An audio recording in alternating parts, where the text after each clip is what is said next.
Porque os católicos veneram imagens, visto que o segundo mandamento da lei de Deus, dada a Moisés no Sinai, nos diz o seguinte: não farás para ti imagens de escultura, nem alguma semelhança do que há em cima nos céus, nem embaixo na terra, nem nas águas debaixo da terra. Não te encurvarás a elas, nem as servirás, porque eu sou o Senhor teu Deus, sou o Deus zeloso que visito a iniquidade dos pais nos filhos, até a terceira e quarta geração daqueles que me odeiam. Êxodo capítulo 20, versículos 4 e 5. Seria então a quebra do segundo mandamento pelos católicos? Fique comigo até o final deste vídeo e entenda como foram introduzidas as imagens de veneração no culto católico. E ao final, deixe nos comentários se você é contra ou a favor, ou se já conhecia essa história. Nos primeiros séculos, quando a fé em Cristo era perseguida pelo Império Romano, os seguidores se reuniam em silêncio nas catacumbas, corredores subterrâneos de pedra fria e úmida, onde apenas a luz de tochas tremeluzentes iluminava paredes cobertas por inscrições discretas. Nessas cavernas da fé surgiram os primeiros traços de imagens cristãs. Um peixe desenhado com linhas simples, o bom pastor carregando a ovelha nos ombros, a Virgem Maria segurando o menino. Esses símbolos eram mais que arte, eram mensagens secretas, códigos para os iniciados. Mas a igreja primitiva ainda olhava com desconfiança para qualquer figura que pudesse lembrar os ídolos pagãos de Roma. Tanto que por volta do ano 306, no concílio de Elvira, na Espanha, bispos declararam que imagens não deveriam ser expostas nos templos cristãos, para que o culto não fosse confundido com idolatria. Era uma época de tensão onde a fé buscava a identidade própria. Com o Edito de Milão em 313, o imperador Constantino legalizou o cristianismo e, de repente, o que antes estava escondido ganhou espaço público. Igrejas foram erguidas em honra ao Cristo e nelas gradualmente começaram a surgir imagens não apenas como lembranças, mas como objetos de veneração. No final do século IV já havia mosaicos majestosos em basílicas, representando Cristo entronizado, a Virgem e os santos. Era o início da transformação da imagem em ponte entre o humano e o divino. E aqui entra uma curiosidade fascinante. Já no século IV circulava a tradição de que o evangelista São Lucas teria sido o primeiro a pintar a Virgem Maria, um ícone milagroso que se tornaria objeto de devoção por séculos, embora não haja provas concretas. Essa lenda fortaleceu a ideia de que as imagens eram quase sagradas desde a origem. Os grandes padres da igreja também marcaram posição. Basílio de Cesareia escreveu que a honra prestada à imagem passa àquele que ela representa. Atanásio e João Crisóstomo, por sua vez, viam nas imagens um modo pedagógico de ensinar a fé aos iletrados. Enquanto isso, fiéis relatavam milagres diante de pinturas e estátuas. Aos poucos, a resistência cedia lugar à devoção. Mas a história nunca é linear. E o século VIII trouxe uma das maiores crises do cristianismo: a iconoclastia. E imperadores bizantinos, temendo que as imagens fossem idólatras, mandaram destruir ícones, raspar mosaicos e queimar pinturas. Igrejas inteiras foram despidas de arte e aqueles que defendiam os ícones eram perseguidos. O estopim ocorreu em 726, quando o imperador Leão III ordenou a remoção de uma imagem de Cristo da entrada do Palácio Imperial. O gesto acendeu uma guerra espiritual que duraria mais de um século. É nesse contexto sombrio que surge um dos maiores defensores das imagens, São João Damasceno. Refugiado em território muçulmano onde o imperador bizantino não podia tocá-lo, João escreveu seus famosos tratados sobre as imagens divinas. Nele fez a distinção crucial: não se adora a madeira ou a tinta, mas sim aquele que ela representa. A veneração é diferente da adoração. Essa defesa mudou o curso da história. história. Em 754, no concílio de Hieria, os iconoclastas condenaram os ícones oficialmente. Mas apenas 3 décadas depois, em 787, o segundo concílio de Niceia, convocado pela imperatriz Irene, restaurou a veneração das imagens como prática legítima da Igreja, reforçando a ideia de que a honra prestada à imagem pertence ao protótipo, não ao objeto. Foi uma virada histórica. Mesmo assim, a batalha não terminou. Em 815, os iconoclastas voltaram ao poder, mas em 843, sob a imperatriz Teodora, o culto às imagens foi restaurado de vez em Constantinopla. Em um evento celebrado até hoje na Igreja Ortodoxa como o triunfo da ortodoxia, esse momento selou o destino das imagens no cristianismo. A Igreja Católica do Ocidente seguiu o mesmo caminho, consolidando o uso de imagens como parte inseparável da liturgia e da vida devocional. Para os fiéis da Idade Média, um ícone ou uma estátua não era apenas um ornamento, era uma janela para o céu, um contato direto com o sagrado. Pregadores diziam que as imagens eram livros para os iletrados, capazes de ensinar os mistérios da fé a quem não sabia ler. E ainda há segredos e lendas,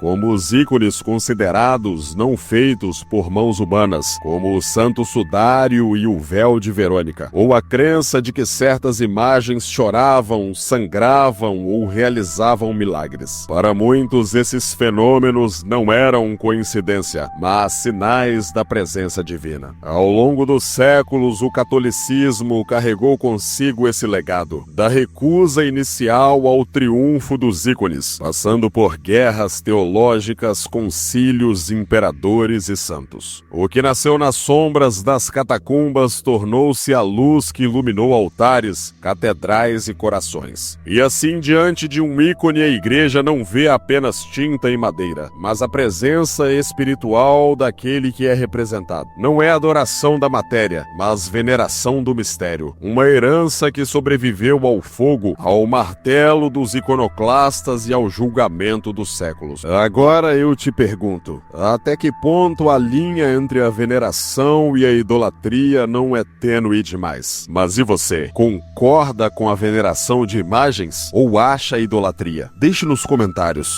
Se esta narrativa te fez refletir sobre os segredos sombrios da fé, então deixe o seu like. Compartilhe este vídeo com alguém que também ama mergulhar nas profundezas da história. E não se esqueça de se inscrever no canal. Isso nos ajuda a continuar trazendo histórias misteriosas e ocultas do passado, porque só assim, juntos, podemos iluminar as trevas da história. Eu fico por aqui e até o próximo vídeo.